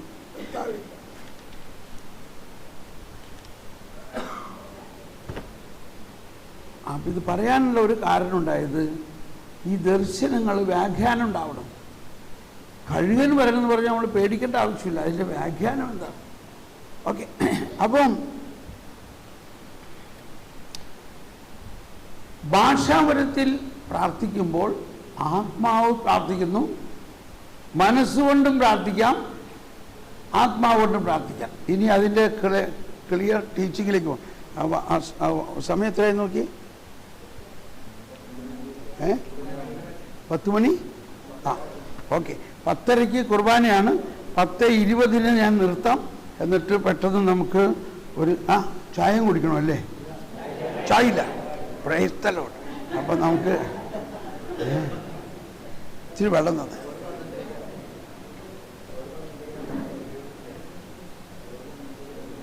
അത് വളരെ പ്രധാന കാര്യമാണ്. നമ്മളെല്ലാവരെയും പഠിപ്പിക്കും, കുർബാനയ്ക്ക് 1 മണിക്കൂർ മുമ്പ് ഒന്നും കഴിക്കരുത് എന്നും പറഞ്ഞ് കരിസ്മാറ്റിക്കിൻ്റെ ഹെഡ് ഓഫീസിൽ നിന്ന് തന്നെ അതിനൊരു ഇതൊക്കെ വളരെ പ്രധാന കാര്യമാണ്. നമ്മൾ ചെയ്യണത് കണ്ട മറ്റുള്ളവർ പഠിക്കണതേ. മനസ്സിലായോ? പിന്നെ ഇവിടെ ചെന്നിട്ട് ഞങ്ങളുടെ അവിടെ കരിസ്മാറ്റിക്കിൻ്റെ ഹെഡ് ഓഫീസിൽ കുർബാനിക്കുമ്പോൾ അവർ ചായ കുടിച്ചു, അതുകൊണ്ട് ചായ കുടി. അപ്പോൾ ഇങ്ങനെയുള്ള സ്കാൻഡലൊന്നും ഉണ്ടാക്കരുത്. ഇത് പ്രത്യേകിച്ച് ഞാനിപ്പോൾ എൻ്റെ പ്രശ്നം അതാണ്. ഇവിടെ ഈ അയർലൻഡിലൊക്കെ ധ്യാനിപ്പിക്കുമ്പോൾ അവിടെ കുറേ പേര് ഇതെല്ലാം വളരെ വളരെ കൃത്യമായിട്ട് പാലിക്കുന്ന ആൾക്കാരാണ്. കുറേ പേര് എവിടെ ആയാലും അങ്ങനെയല്ല. പക്ഷെ ഇപ്പം നമ്മൾ ആരെ നോക്കണം? ഇവർ കൃത്യമായിട്ട് ഈ പാലിച്ചു വരുന്നത് നമ്മൾ നോക്കിയില്ലെങ്കിൽ ഭയങ്കര പ്രശ്നമാണ്. അപ്പം അതുകൊണ്ട് ടൈം ടേബിളൊക്കെ ഇടുമ്പോൾ കുർബാനയ്ക്ക് 1 മണിക്കൂർ മുമ്പ് നമ്മൾ ഒരു ഭക്ഷണവും കഴിക്കാത്ത മാതിരിയൊക്കെ വെച്ചിട്ട് വേണം ഞങ്ങൾ ചെയ്തിരുന്നത്. ചായ പോലും കുടിക്കാൻ അവർ യഥാർത്ഥമായിട്ട് ഇത് ഒബ്സർവ് ചെയ്യണവർ ചായ പോലും കുടിക്കില്ല കേട്ടോ. അല്ല പറഞ്ഞു. അപ്പം അങ്ങനെയൊക്കെ ചെയ്യണം, നല്ലതാണ്. അപ്പം നമ്മളിപ്പോൾ ഒരു ദിവസം ചായ കുടിച്ചില്ലെങ്കിൽ ഇപ്പോൾ എത്താം. പക്ഷെ ഞാനിടയ്ക്ക് കുടിക്കൂട്ടോ, തൊണ്ടയ്ക്ക് ഒരു ചൂട് കിട്ടാൻ വേണ്ടിയിട്ടാണ്. എനിക്കങ്ങനെ നിർബന്ധമൊന്നുമില്ല. പക്ഷെ ഈ ചായ ഇത്തിരി കുടിക്കുമ്പോൾ തൊണ്ടയിൽ അതിങ്ങനെ പറ്റി പിടിക്കുമ്പോൾ നമുക്കൊരു സംസാരിക്കാൻ എളുപ്പം. ദൈവം ഇതെല്ലാം പറഞ്ഞ് വരദാനത്തിലേക്ക് കയറണില്ലല്ലോ. നിങ്ങളൊന്ന് ആഗ്രഹിച്ചേ, നിങ്ങളൊന്ന് ദാഹിച്ചേ. ഓക്കെ,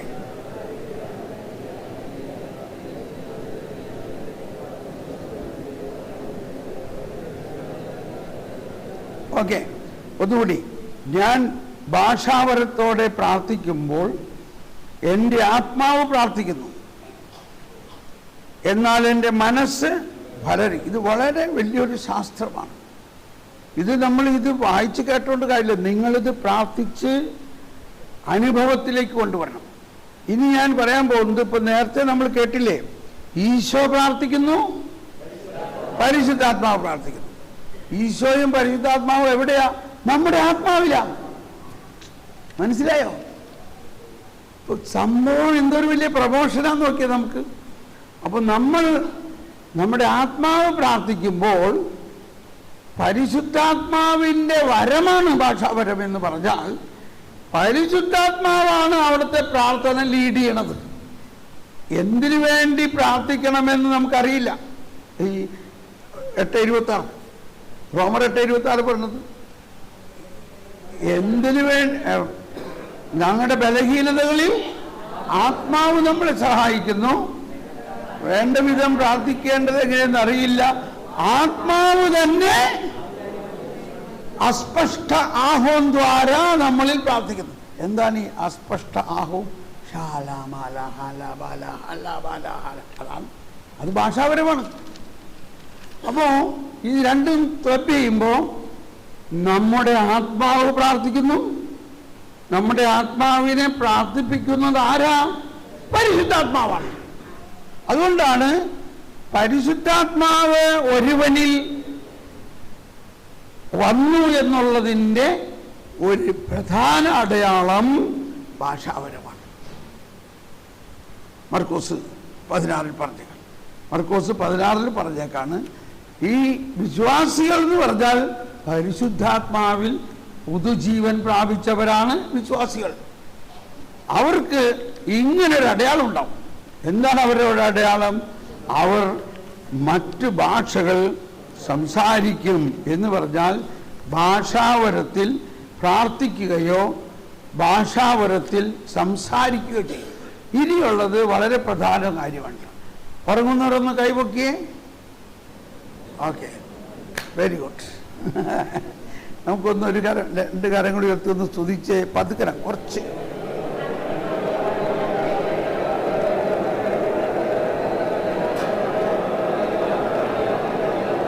യെസ്, മതി മതി മതി മതി.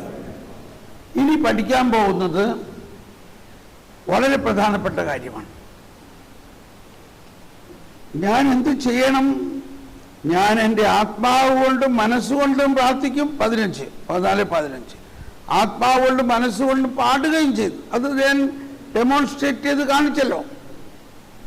നേരെ മറിച്ച് നീ ആത്മാവ് കൊണ്ട് മാത്രം സ്തോത്രം ചെയ്താൽ നിന്റെ വാക്കുകൾ ഗ്രഹിക്കാൻ താണയില്ലാത്ത അന്യൻ നിന്റെ കൃതജ്ഞതാ സ്തോത്രത്തിന് എങ്ങനെ ആമേൻ പറയും?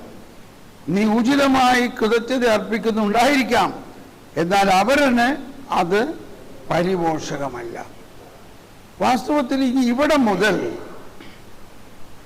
വേറൊരു പാരഗ്രാഫാണ് വേണ്ടത്. ആ പേന എടുത്ത്. ആ ഇല്ല, ചുമന്ന എൻ്റെ മൾട്ടിപ്പിൾ കളറിൻ്റെ പേന, പല കളറിലുള്ളൊരു പേനയില്ലേ, അതവിടെ ഇല്ലേ? ഓക്കെ, കുഴപ്പമില്ല, ഏതെങ്കിലും ഒരെണ്ണോട്.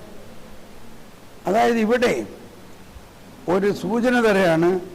ഈ 18 മുതലുള്ളത് വേറെ ഒരു ടോപ്പിക്കാണ്. എന്താണത്? നിങ്ങളെല്ലാവരേക്കാൾ കൂടുതലായി ഞാൻ ഭാഷാവരത്തോടെ സംസാരിക്കുന്നുണ്ട്. കണ്ടോ, ഇവിടുത്തെ വ്യത്യാസം ഉണ്ടോ? ഇത്രയും നേരവും നമ്മൾ പറഞ്ഞത് 14 പറഞ്ഞത് എന്താ? 14 ഒന്നുകൊണ്ട് വായിച്ചേ. ഞാൻ ഭാഷാവരത്തോടെ പ്രാർത്ഥിക്കുമ്പോൾ, കണ്ടോ വ്യത്യാസം കണ്ടോ? ഭാഷാവരത്തോടെ പ്രാർത്ഥിക്കുന്നു.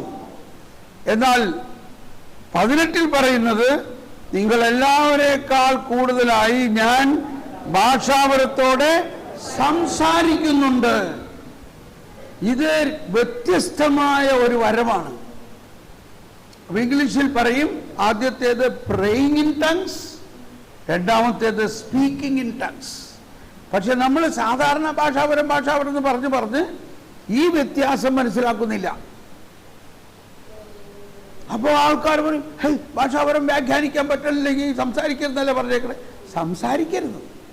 സംസാരിക്കുക എന്ന് പറയുന്നത് വേറെ ഒരു ഡിപ്പാർട്ട്മെന്റാണ്, വേറൊരു വരമാണ്. ഞാൻ ഭാഷാപരത്തോടെ എന്നതിൽ ഞാൻ ദൈവത്തിന് നന്ദി പറയുന്നു.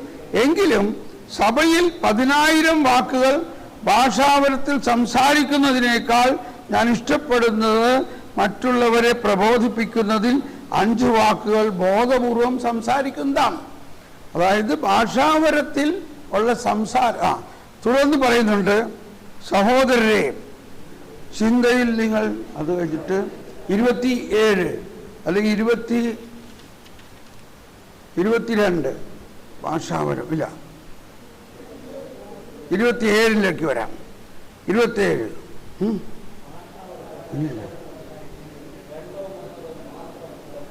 ഇല്ല, ഇവിടെ തന്നെയുണ്ട്. നിയമത്തിൽ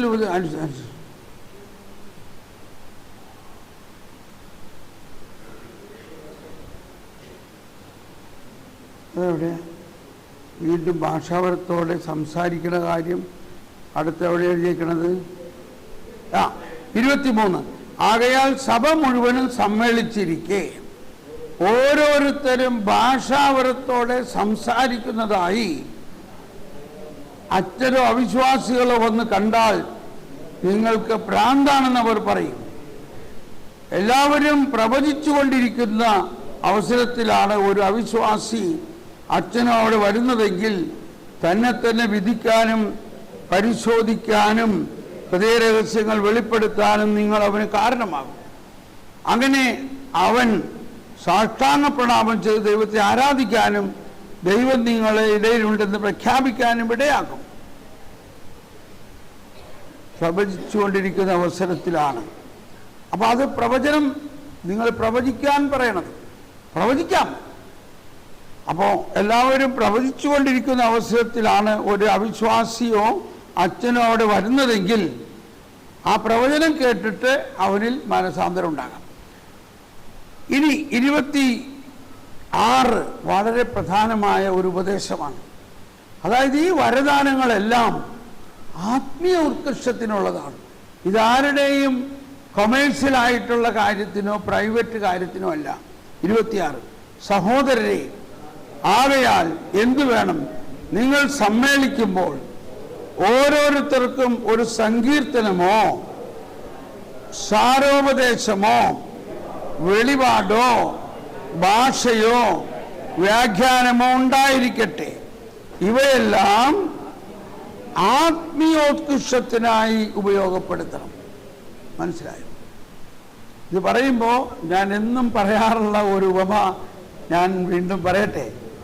ഞാനൊരു സ്ഥലത്ത് ചെന്നപ്പം ഒരു ചേട്ടൻ്റെ അടുത്ത് വന്ന് പറഞ്ഞു, ബ്രദറെ എൻ്റെ ഫിഷിംഗ് ബോട്ട് വർക്ക് ചെയ്യണില്ല, ഒന്ന് പറഞ്ഞു നോക്കിയേ എന്താ വർക്ക് ചെയ്യാത്തതെന്ന്. ഞാൻ പറഞ്ഞു, ഈ ഫിഷിംഗ് ബോട്ട് വർക്ക് ചെയ്യാത്ത കാര്യമൊക്കെ വല്ല മെക്കാനിക്കിനെ കൊണ്ടുപോയി കാണിക്കും. നമ്മളിവിടെ ആത്മീയ കാര്യങ്ങൾക്ക് വേണ്ടിയിട്ടാണ്. നിങ്ങളുടെ ആത്മീയമായ കാര്യങ്ങൾ എന്തെങ്കിലും ഉണ്ടെങ്കിൽ പ്രാർത്ഥിക്കാം. ഫിഷിംഗ് ബോട്ടിന് വേണ്ടി പ്രാർത്ഥിക്കാം. പക്ഷെ അതിന് ദർശനം കാണുകയോ ആ പ്രാർത്ഥന അങ്ങനെയല്ല പ്രാർത്ഥിക്കാൻ. അതെന്താ സാർ അങ്ങനെ പറഞ്ഞത്? സാറിനെ പോലെയുള്ള ഒരാൾ പ്രാർത്ഥിച്ച് സന്ദേശം കിട്ടിയതനുസരിച്ചിട്ടാണ് ഈ ഫിഷിംഗ് ബോട്ട് മേടിച്ചത്. എൻ്റെ കർത്താവേ, അപ്പോൾ ആളുടെ പേര് ഇതൊക്കെ പറഞ്ഞു. ഞാൻ പറഞ്ഞു, എൻ്റെ സഹോദര, എന്തോ ഒരു അബദ്ധം കാണിക്കണേ. എത്ര നാളായി? 2 വർഷമായി. എന്നിട്ട് അതിപ്പോഴും അങ്ങനെ കിടക്കാം. കണ്ടോ? എന്തുകൊണ്ടാ? ഈ വരദാനങ്ങൾ അങ്ങനെയുള്ള ഭൗതിക കാര്യങ്ങൾക്ക് ഉപയോഗിക്കാനല്ല. അത് ഉപയോഗിച്ചാൽ ഇതായിരിക്കും അവസ്ഥ. ഇതൊക്കെ ഈ വരദാനങ്ങളെക്കുറിച്ചുള്ള ട്രെയിനിങ് കൊടുക്കണമെന്നുള്ളതിന് എന്നെ അരക്കിട്ടുറപ്പിച്ച സംഭവങ്ങളാണ്. അപ്പൊ ഞാൻ പറഞ്ഞു, അല്ല, അദ്ദേഹം ശരിക്കും കണ്ടു. എന്ത് കണ്ടു? 2 ഫിഷിംഗ് ബോട്ട് കണ്ടു. കണ്ടോ? കണ്ടു. അതുകൊണ്ട് പറഞ്ഞു, നീ 2 ഫിഷിംഗ് ബോട്ട് മേടിക്കാൻ പറഞ്ഞു. അങ്ങനെയല്ല സ്നേഹിത. കണ്ടു എന്നത് ദർശനവരത്തിൻ്റെ ഒരു ഭാഗമാണ്. നിങ്ങൾക്ക് കൂടിയുള്ള പ്രബോധനമാണ്. അതിൻ്റെ അടുത്ത ഭാഗം അതിൻ്റെ വ്യാഖ്യാനമാണ്. എന്താണ് പരിശുദ്ധാത്മാവ് ദൈവത്തിൻ്റെ ജ്ഞാനത്തിലൂടെ അതിലൂടെ വ്യക്തമാക്കുന്നതെന്നുള്ള ഒരു ആത്മീയ വ്യാഖ്യാനം വേണം. അതിനാണ് വേർഡ് ഓഫ് വിസ്ഡം. അപ്പോൾ വരദാനങ്ങളെക്കുറിച്ച് പഠിപ്പിക്കുമ്പോൾ പൗലോസ് ആദ്യം പറഞ്ഞേക്കുന്നത് വിസ്ഡം, വിവേകത്തിൻ്റെ വചനവും പിന്നെ ജ്ഞാനത്തിൻ്റെ വചനം. ജ്ഞാനത്തിൻ്റെ വചനം എന്ന് പറഞ്ഞാലാണ് ഈ ദർശനം കാണുന്നത്. 2 ബോട്ട് കണ്ടു. ഒരു സാഹചര്യത്തെക്കുറിച്ച് പരിശുദ്ധാത്മാവ് നമ്മളൊക്കെ ദർശനത്തിലൂടെ കാണിച്ചു തരികയാണ്. എന്നാൽ അതിൻ്റെ ദൈവത്തിൻ്റെ ജ്ഞാനവും വിവേകവും അനുസരിച്ചുള്ള അർത്ഥം എന്താണെന്ന് വ്യാഖ്യാനിക്കുന്നത് മറ്റൊരു വരമാണ്. എനിക്കതെന്ന് അറിഞ്ഞൂടാ. അയാൾ പറഞ്ഞു 2 ബോട്ട് മേടിക്കാൻ. ഞാൻ ബോട്ട് മേടിച്ചു, ബാങ്കിൽ നിന്ന് ലോൺ എടുത്തു, ഇപ്പോഴും ഇൻട്രസ്റ്റ് അടച്ചുകൊണ്ടിരിക്കുകയാണ്. ഭയങ്കര ബുദ്ധിമുട്ടാണ്. ഓക്കെ, എന്നാലേ ആ ബോട്ട് കണ്ടു എന്ന് വെച്ചുകൊണ്ട് നമുക്ക് പരിശുദ്ധാത്മാവിനോടൊന്ന് പ്രാർത്ഥിക്കാം. പരിശുദ്ധാത്മാവേ, അതിൻ്റെ വ്യാഖ്യാനം എന്താണ്? ഒന്ന് പ്രാർത്ഥിക്കും. എന്തിനു പറയണു? അത് പ്രാർത്ഥിക്കാൻ തുടങ്ങിയപ്പോൾ തന്നെ പരിശുദ്ധാത്മാവ് പറഞ്ഞു, അതിൻ്റെ വ്യാഖ്യാനം ഇതാണ്: ഇയാൾ 2 ബോട്ടിലാണ് കാല് വെച്ചിരിക്കുന്നത് എന്നാണ്. ഇത് മനസ്സിലായോ? ഇപ്പോൾ ഇത് പറയല്ല, ഇദ്ദേഹം ഉടനെ കൃത്യമാണ് ബ്രദറേ, അത് കൃത്യമാണ് ഇങ്ങനെ തലയിലടിച്ചു. എന്നിട്ട് പറയാണ്, ബ്രദറെ, സത്യത്തിലെ ഞാൻ ഇവിടുത്തെ കരിസ്മാറ്റിക്കിൻ്റെ ലീഡറാണ്. എന്നാൽ എനിക്ക് പോണ്ടിച്ചേരിയിൽ ഒരു ഫോറിൻ ലിക്കർ ഷാപ്പുണ്ട്. അതാണ് എൻ്റെ വേറൊരു ബിസിനസ്. അവിടെ എനിക്ക് ഒരു മകനേ ഉള്ളൂ. അവനെ അവിടെ കൊണ്ടുവന്ന് ഇരുത്തി. അവനിപ്പോൾ തീരെ സുഖമില്ല. നോക്കി, ഞാൻ ചോദിച്ചു, നിങ്ങളെന്താ ചെയ്യണേ? എനിക്ക് മൊട്ടക്കുന്നിൽ കശുമാവും തോപ്പാ. ഈ മൊട്ടക്കുന്നിൽ കശുമാവും തോപ്പോ നടത്തുന്ന ആൾക്ക് കടലിൽ കായലിൽ മീൻപിടുത്തത്തിൻ്റെ വല്ലതും അറിയോ? അവിടെ ബോട്ട് മേടിച്ചിട്ട് ഇപ്പോഴും ബോട്ട് കിടക്കാണ് അവിടെ. Can you believe it? ലക്ഷക്കണക്കിന് രൂപ കൊടുത്ത് പലിശ കൊടുത്ത് ഇപ്പോഴും കഷ്ടത്തിലാണ്. എന്തുകൊണ്ട്? ഒരാള് ഒരു സന്ദേശത്തെ തെറ്റായി വ്യാഖ്യാനിച്ചത് കൊണ്ട്. ഇപ്പം മനസ്സിലാവുന്നുണ്ടോ? ഇപ്പം നമ്മളുടെ അച്ഛന്മാർ പലരും പറയും, അത് പ്രാർത്ഥനാ ഗ്രൂപ്പിൽ സന്ദേശമൊന്നും കൊടുക്കണ്ട, ഇവിടെ ഇരുന്ന് പ്രാർത്ഥിച്ചാൽ മതി എന്ന് പറയും. കഴിഞ്ഞില്ലേ പരിപാടി? എന്തുകൊണ്ടാണ്? ഈ സന്ദേശങ്ങൾ പറയുന്നതിലും വ്യാഖ്യാനിക്കുന്നതിലുമുള്ള തെറ്റ് അവസാനം ചെന്ന് പറഞ്ഞത് എവിടെയാ? കുമ്പസാരക്കൂടില്ല.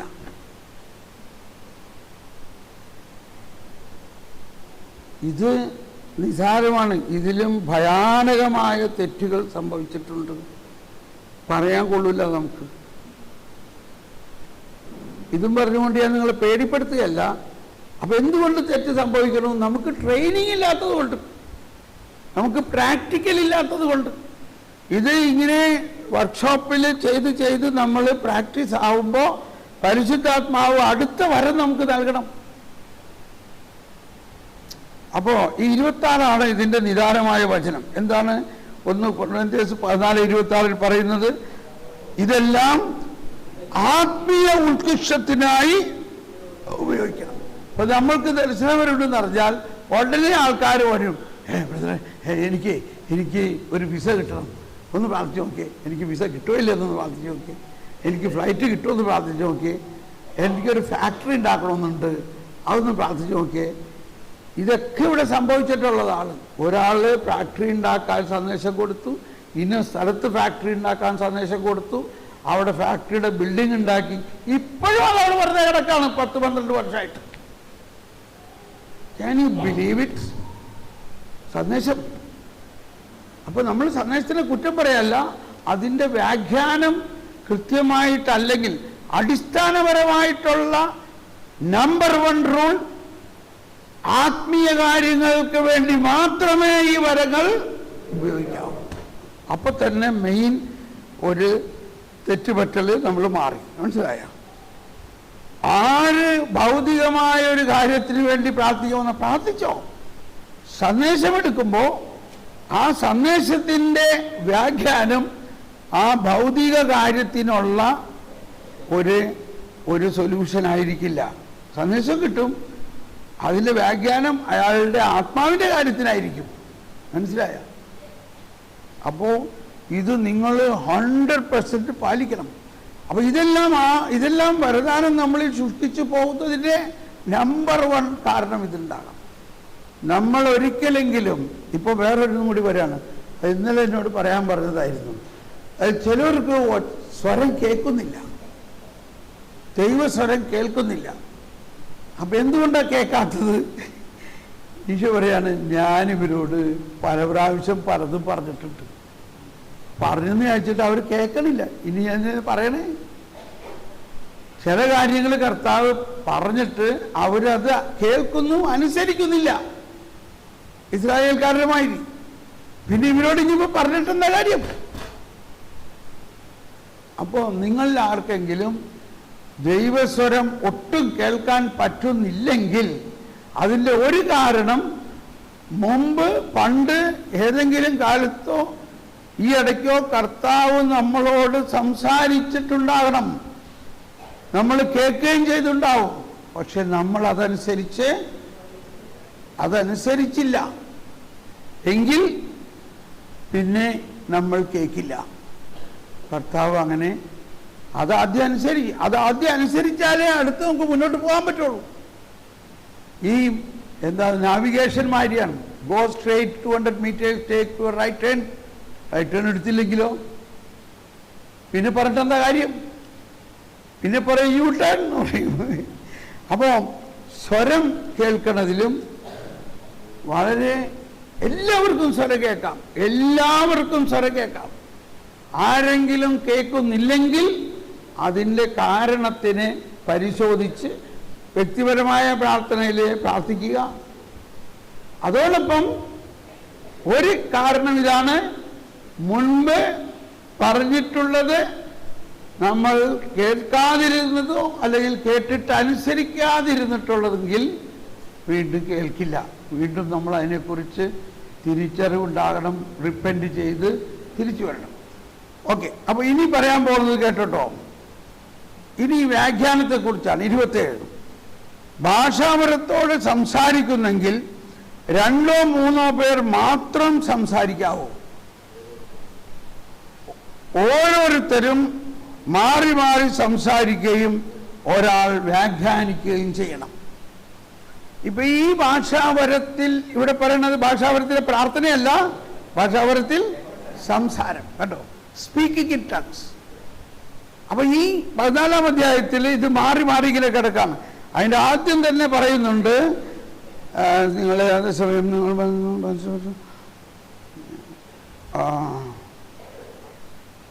ആദ്യം 2-ാമത്തെ വരെ ഭാഷാപരമുള്ളവൻ മനുഷ്യരോടല്ല ദൈവത്തോടാണ് സംസാരിക്കുന്നത് കേട്ടോ. അത് സാധാരണ നമ്മുടെ ഭാഷാപരം എന്ന് പറഞ്ഞാൽ ഷാലബലാൽ ഷാലബലാൽ ഷാലബലാൽ ലബല ബല ബല ബല ബല ബല. കണ്ടോ, ഇത് ഭാഷാപരത്തിലുള്ള പ്രാർത്ഥനയാണ്. എല്ലാവരും ശ്രദ്ധിക്കണേ, ഭാഷാപരത്തിലുള്ള പ്രാർത്ഥന. എല്ലാവരും ഒന്ന് പ്രാർത്ഥിച്ചേ. ഷാലബല ബല ബല ബല ബല ബല ബല ബല ബല ബല ബല ഷാലഹല ബല ഹല ബല ഷാലബല ഹല ബല ഷാലബല ഹല ബല. ഓക്കെ, ഇങ്ങനെ പല സിലബിൾ ഉണ്ടാകാം, ഒരുപാട് തരത്തിലുള്ള സിലബിൾ. അതെല്ലാം പ്രാർത്ഥനയാണ്. ഭാഷാപരത്തിലൂടെ സംസാരിക്കുക എന്ന് പറയുന്നത് ഒരു പ്രവചനം പോലെയാണ്.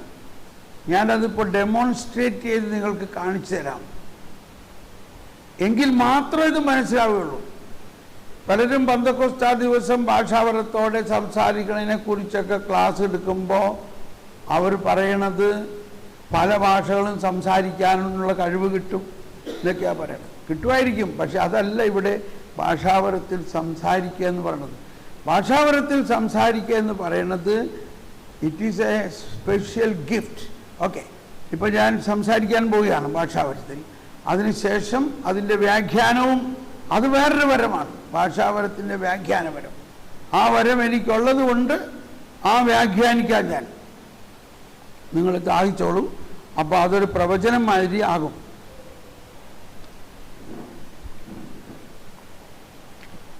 ആദ്യം ഒന്ന് പ്രാർത്ഥിച്ചോ. ശലഹലബല ഹലബല ശലഹലബല ഹലബല. പരിശുദ്ധാത്മാവേ സംസാരിക്കണമേ, പരിശുദ്ധാത്മാവേ സംസാരിക്കണമേ. ഇനി നിങ്ങൾ ശാന്തമാകും, ശാന്തമാകും.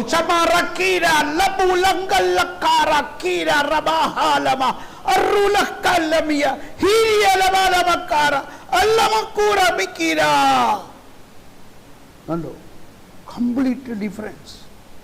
എനിക്കറിയില്ല ഇതിൻ്റെ അർത്ഥം എന്താണെന്ന്. ഇപ്പോൾ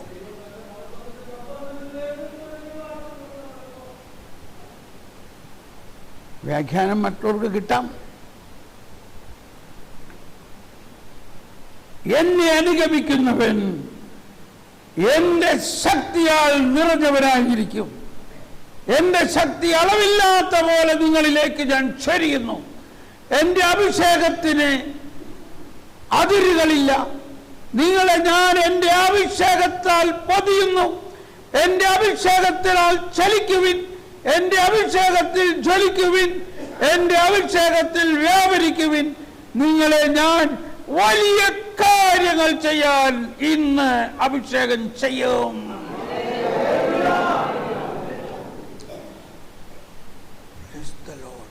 ഇത് ആ ഭാഷാവരത്തിൻ്റെ വ്യാഖ്യാനമാണ്, അതൊരു പ്രവചനമായിട്ടാണ്.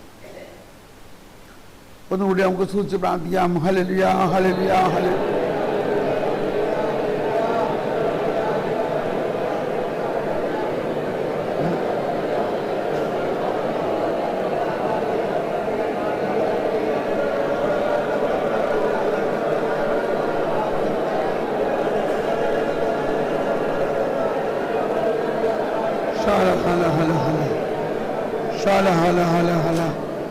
Shalabala, halabala, halabala, halabala, shalabala, halabala, halabala, halabala, shalabala, halabala, halabala, halabala, halabala, halabala, halabala, makaramiya, rabula makaramiya, rakira, rakira, rambala, kira, makara. എന്റെ ജനമേ, നിങ്ങൾ എന്നെ കേൾക്കുവിൻ.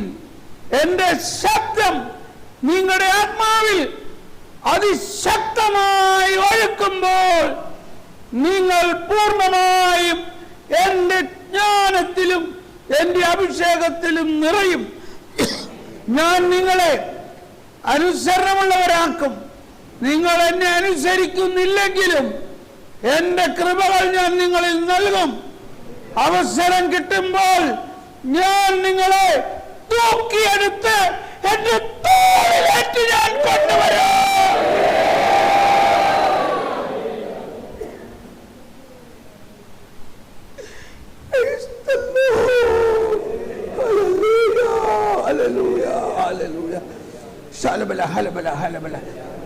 നമുക്കെല്ലാവർക്കും ഇനി ഒന്ന് എഴുന്നേറ്റ് നിന്നിട്ട് നിങ്ങൾ ഈ ജ്വലനത്തിൽ ഒന്ന് സ്തുതിക്കുക. ഒരുപാട് ഒച്ചയിൽ സ്തുതിക്കാതെ സ്തുതിച്ചുകൊണ്ട് നിങ്ങൾ അങ്ങനെ പ്രവചിക്കുക.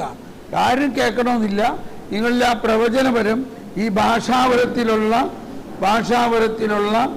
സംസാരവും സ്പീക്കിംഗ് ഇൻ ടങ്സ് അതങ്ങ് തുറക്കട്ടെ, അതിൻ്റെ വ്യാഖ്യാനവും തുറക്കട്ടെ.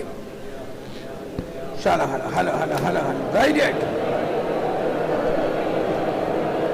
ആ കസേര എടുത്ത് കസേര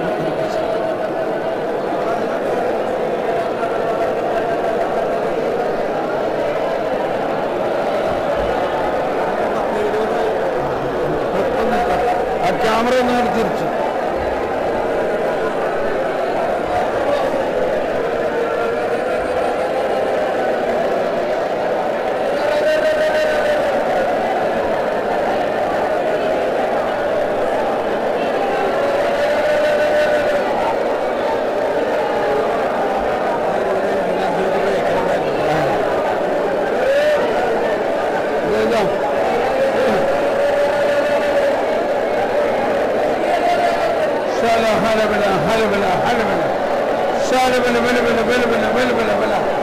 സംസാരിക്കൂ. Speak in tongues, speak in tongues.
നമ്മൾ ഉടനെ ഇപ്പോൾ ഒരു ബ്രേക്കിന് പോകണം. ഇപ്പം ആർക്കോ പ്രവചനം വരുന്നവർ ഉച്ചത്തിലൊന്ന് പ്രഘോഷിച്ചേ വേണമെങ്കിൽ ഇങ്ങോട്ട് ഓടി വന്ന് ഇവിടെ പറയാം. ആർക്കോ ഇപ്പോൾ പ്രവചിക്കാൻ വരുന്നുണ്ട്, ഇങ്ങോട്ട് ഓടി വരാൻ വേണമെങ്കിൽ, അല്ലെങ്കിൽ അവിടെ നിന്നുകൊണ്ട് ഉച്ചത്തിൽ പ്രഘോഷിക്കൂ.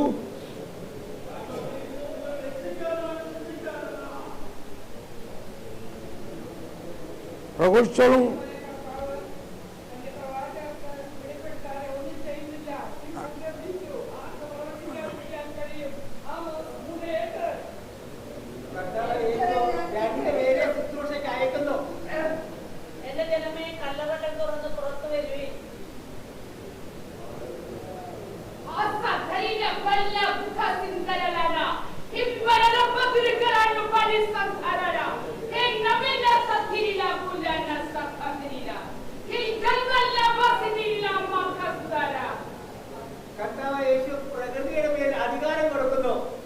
ഒരു മിനിറ്റ്.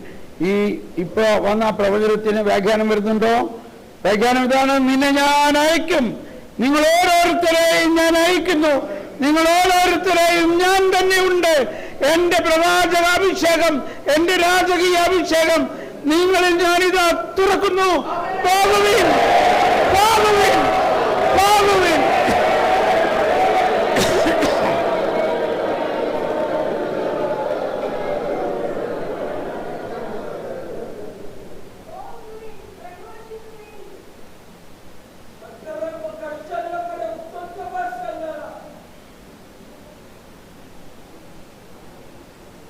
Price the lord. അപ്പോൾ നമുക്കിരിക്കാം. നമുക്കൊരു നിമിഷം ഈ അഭിഷേകത്തെ പ്രതി നന്ദി പറയാം. ഇപ്പോൾ ഈ അഭിഷേകം എല്ലാവരിലും തുറന്നിട്ടുണ്ടെങ്കിലും ചിലർക്ക് ഇപ്പം തന്നെ അതിങ്ങനെ പ്രകടമായി വരും. അത് നമ്മളുടെ ഒരു പേഴ്സണൽ പേരിൻ്റെ എല്ലാം ഇതനുസരിച്ചിരിക്കും. ചിലർക്ക് അത് കുറച്ച് കഴിയുമ്പോഴായിരിക്കും. അതുകൊണ്ട് തീർച്ചയായിട്ടും നിങ്ങൾ ഇത് പ്രാക്ടീസ് ചെയ്യണം. ഇപ്പം നമ്മൾ ഒരു ചെറിയ ബ്രേക്ക് കുർബാന ആരംഭിക്കുന്നതിന് മുമ്പ് ആർക്കെങ്കിലും അല്പസമയം പുറത്ത് പോകണമെങ്കിൽ പോയിട്ട് വരാം, റെസ്റ്റ് റൂമിലൊക്കെ. അല്ലാത്തവർ ഇവിടെ ഇരുന്ന് തയ്യാറാകുക. ഉടനെ നമ്മൾ വിശുദ്ധ കുർബാനയിലേക്ക് പ്രവേശിക്കുക.